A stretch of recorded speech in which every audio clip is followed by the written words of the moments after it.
ಇನ್ನೂ ಯಾರೆಲ್ಲ ನನ್ನ ಚಾನಲ್ನ ಸಬ್ಸ್ಕ್ರೈಬ್ ಮಾಡಿಲ್ವೋ ಬೇಗ ಸಬ್ಸ್ಕ್ರೈಬ್ ಮಾಡಿ. ಕತೆ ಇಷ್ಟ ಆದಲ್ಲಿ ಶೇರ್ ಮಾಡಿ, ಲೈಕ್ ಮಾಡಿ ಮತ್ತು ಕಮೆಂಟ್ ಮಾಡಿ. ನನ್ನ ಕತೆ ನಿಮ್ಮ ಭಾವ ಚಾನಲ್ಗೆ ಸ್ವಾಗತ.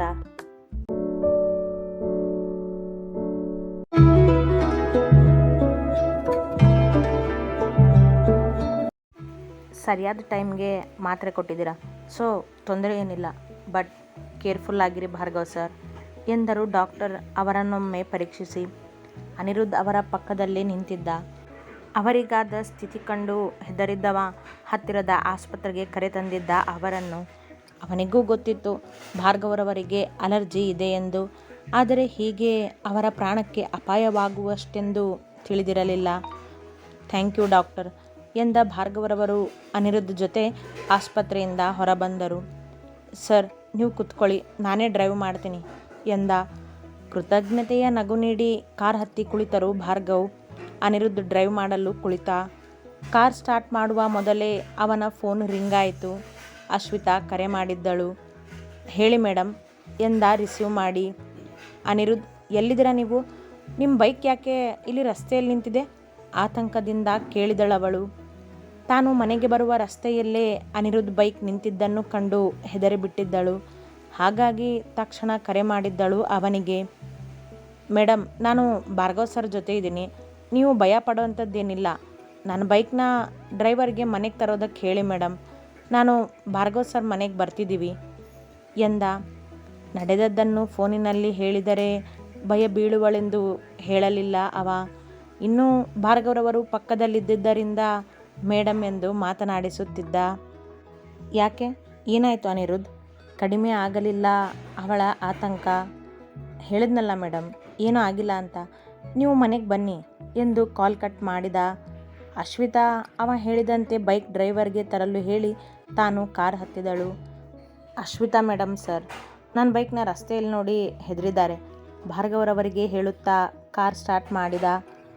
ಅವಳಿಗೆ ಫೋನಲ್ಲಿ ಹೇಳದೇ ಇದ್ದದ್ದು ಒಳ್ಳೆಯದಾಯಿತು ಅನಿರುದ್ಧ್, ಇಲ್ದಿದ್ರೆ ಇಲ್ಲಿಗೆ ಓಡಿ ಬರ್ತಾಳೆ ಎಂದವರು ತಮ್ಮ ಮೇಲೆ ನಡೆದ ಅಟ್ಯಾಕ್ ಬಗ್ಗೆ ಯೋಚಿಸುತ್ತಾ ಕುಳಿತರು ದಾರಿ ನೋಡುತ್ತಾ.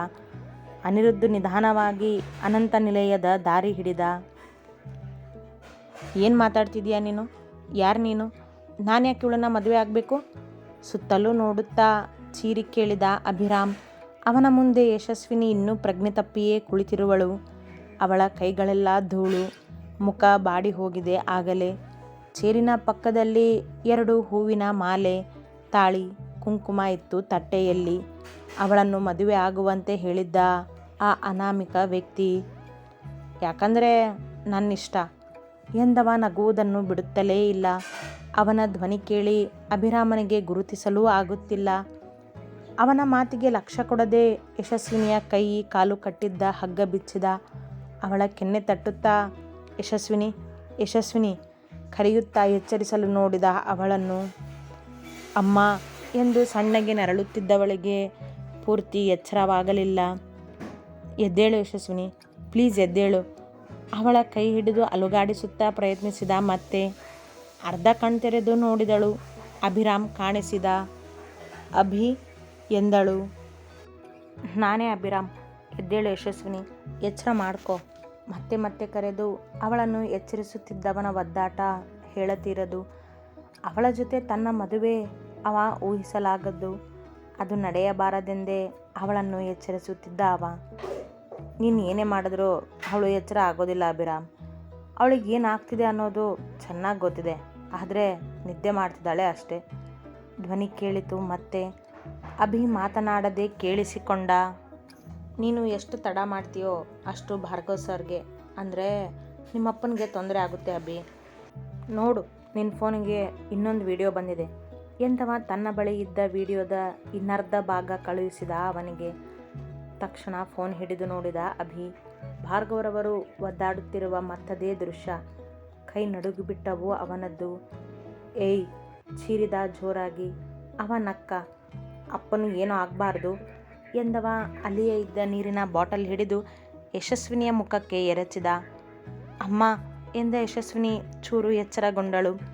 ಯಶಸ್ವಿನಿ ಎದ್ದೇಳು. ಅವ ಕೆನ್ನೆ ತಟ್ಟಿದ ಮತ್ತೆ ಜೋರಾಗಿ. ಅಭಿ ಎಂದು ಎಚ್ಚರಗೊಂಡವಳಿಗೆ ಶಕ್ತಿ ಇಲ್ಲ. ಬೇಗ ಅಭಿ, ಭಾರ್ಗವ್ ಸರ್ ಜೀವ ನಿನ್ನ ಕೈಯಲ್ಲಿದೆ ಎಂದ ಕಣ್ಣಿಗೆ ಕಾಣದವ. ಯಶಸ್ವಿನಿ, ನಾನು ನಿನಗೆ ತಾಳಿ ಕಟ್ಟಬೇಕಂತೆ ಹೇಳಿದ ಅವಳಿಗೆ. ಏಯ್ ಅಭಿರಾಮ್ ಭಾರ್ಗವ್ ಶರ್ಮಾ, ಅವಳಿಗೇನೋ ಹೇಳ್ತಿದ್ಯಾ? ನಿಮ್ಮಪ್ಪ ಜೀವಂತವಾಗಬೇಕಂದ್ರೆ ತಾಳಿ ಕಟ್ಟು ಬೇಗ, ಜೋರು ಮಾಡಿದ ದುಷ್ಟ. ಸೋತು ನಿಂತ ಅಭಿರಾಮ್. ಬೇಗ, ನಿನ್ನಿಂದ ನಿಮ್ಮಪ್ಪ ಸಾಯಬಾರ್ದು ಅಲ್ವಾ? ತಗೋ ಹೂವಿನ ಮಾಲೆ, ತಗೋ ಎಂದ. ಒಮ್ಮೆ ಕಣ್ಮುಚ್ಚಿ ತೆಗೆದ ಅಭಿ ಮೊದಲು ತಾನಿರುವ ಪರಿಸ್ಥಿತಿಯಿಂದ ಹೊರಬರಬೇಕೆಂದು ನಿರ್ಧರಿಸಿ ಪಕ್ಕದಲ್ಲಿದ್ದ ತಟ್ಟೆಯಿಂದ ಹೂವಿನ ಮಾಲೆ ಹಿಡಿದು ಒಂದನ್ನು ಯಶಸ್ವಿನಿಯ ಕೈಗೆ ಕೊಟ್ಟ. ತಾನೊಂದು ಹಿಡಿದು ಅವಳ ಕೊರಳಿಗೆ ಮಾಲೆ ಹಾಕಿದ. ಅವಳ ಕೈ ಹಿಡಿದು ತಾನೇ ತನ್ನ ಕೊರಳಿಗೆ ಹಾಕಿಸಿಕೊಂಡ. ತಾಳಿ ತಗೋ, ಅವಳ ಕೊರಳಿಗೆ 3 ಗಂಟು ಹಾಕು ಎಂದವ ಮರೆಯಲ್ಲಿ ನಿಂತು ಎಲ್ಲವನ್ನೂ ನೋಡುತ್ತಿದ್ದ. ತಟ್ಟೆಯಲ್ಲಿದ್ದ ತಾಳಿ ಹಿಡಿದ ಅಭಿ ಒಮ್ಮೆ ಅದನ್ನೇ ದಿಟ್ಟಿಸಿದ. ನಯನಾಳ ನೆನಪಾಯಿತು. ಅವಳ ಜೊತೆ ಮದುವೆಯ ಕನಸು ಕಂಡಿದ್ದನಲ್ಲವೇ? ಈಗ ಇದೊಂದು ಊಹಿಸಲಾಗದ ಪರಿಸ್ಥಿತಿ. ಭಾರ್ಗವರವರ ಮುಖ ನೆನಪಾದಾಗ ಮತ್ತೇನೂ ಯೋಚನೆ ಮಾಡದೆ ಮಂಪರಿನಲ್ಲಿ ತನ್ನನ್ನೇ ನೋಡುತ್ತಿದ್ದ ಯಶಸ್ವಿನಿಯ ಕರುಳಿಗೆ 3 ಗಂಟು ಹಾಕಿದ. ಕುಂಕುಮ ಹಚ್ಚು ಎಂದಾಗ ಅಲ್ಲಿದ್ದ ಕುಂಕುಮ ತೆಗೆದು ಅವಳ ಹಣೆಗಿಟ್ಟ. ಯಶಸ್ವಿನಿಗೆ ಏನಾಗುತ್ತಿದೆ ಎಂಬ ಎಲ್ಲದರ ಅರಿವಿತ್ತು.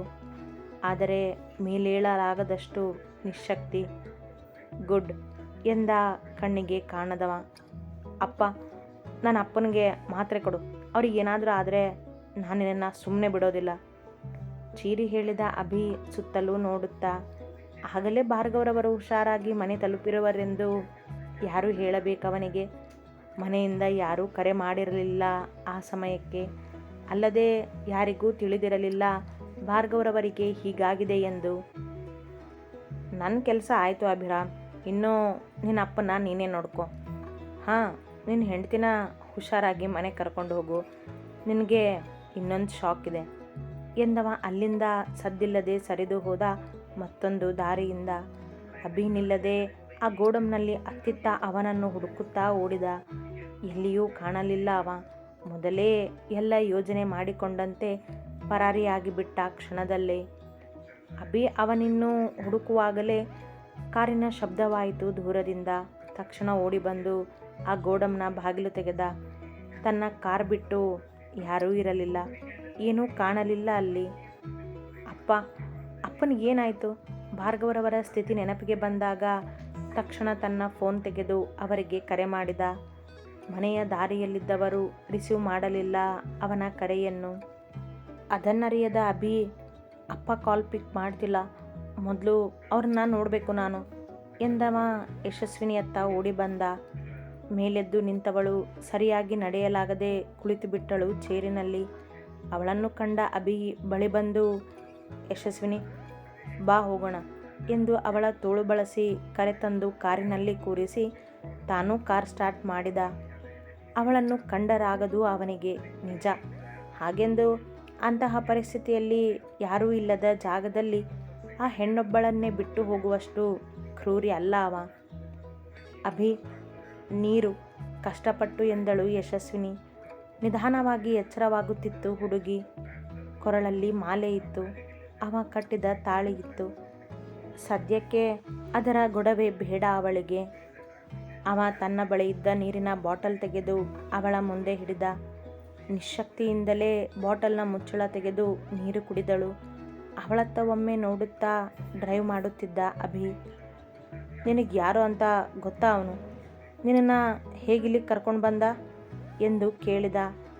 ತಮ್ಮಿಬ್ಬರ ಮದುವೆ ಮಾಡಿಸಿ ಯಾರಿಗೆ ಏನು ಲಾಭವಾಗಬೇಕಿದೆ, ಹಾಗಾಗಿ ಅವನ್ಯಾರೆಂದು ತಿಳಿಯುವ ಯೋಚನೆ ಮಾಡಿದ.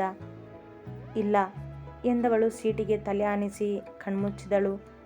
ಮತ್ತವಳನ್ನು ಮಾತನಾಡಿಸದೆ ಭಾರ್ಗವರವರಿಗೆ ಕರೆ ಮಾಡಿದ ಅಭಿ ರಸ್ತೆ ನೋಡುತ್ತಲೇ. ಮನೆಯ ಮುಂದೆ ಆಗ ತಾನೇ ಕಾರಿನಿಂದ ಕೆಳಗಿಳಿದ ಭಾರ್ಗವರವರು, ಹೇಳು ಅಭಿ ಎಂದರು. ಅಪ್ಪ ನೀವು ಆರಾಮಾಗಿದ್ದೀರ ತಾನೆ? ನಿಮಗೇನೂ ಆಗಿಲ್ಲ ತಾನೆ? ಆತಂಕದಿಂದ ಕೇಳಿದ. ಅವನ ಧ್ವನಿಯು ನಡುಗುತ್ತಿತ್ತು. ತಮಗೆ ತೊಂದರೆಯಾಗಿದ್ದು ಇವನಿಗೆ ಹೇಗೆ ಗೊತ್ತಾಯಿತೆಂಬ ಗೊಂದಲದಲ್ಲೇ, ಏನೂ ಆಗಿಲ್ಲ ಅಭಿ, ಯಾಕೆ ಎಂದು ಕೇಳಿದರು. ಎಲ್ಲಿದ್ದೀರಾ ಅಪ್ಪ ನೀವು? ನಿಜ ಹೇಳಿ, ನಿಮಗೆ ಅಲರ್ಜಿಯಿಂದ ತೊಂದರೆ ಆಗಿಲ್ವಾ ಎಂದು ಮತ್ತೆ ಕೇಳಿದ. ನನಗೆ ಅಲರ್ಜಿ ಆಗಿದ್ದು ನಿನಗೆ ಹೇಗೆ ಗೊತ್ತಾಯಿತು? ಎಲ್ಲವೂ ಗೊಂದಲ ಅವರಿಗೆ. ಅಪ್ಪ, ಅದನ್ನೆಲ್ಲ ಆಮೇಲೆ ಹೇಳ್ತೀನಿ, ಮೊದಲು ಎಲ್ಲಿದ್ದೀರಾ ನೀವು ಹೇಳಿ, ನಾನು ಅಲ್ಲಿಗೆ ಬರ್ತೀನಿ ಎಂದವನ ಧ್ವನಿ ಗ್ರಹಿಸಿದರು ಭಾರ್ಗವ್ ಏನೋ ನಡೆದಿದೆ ಎಂದು.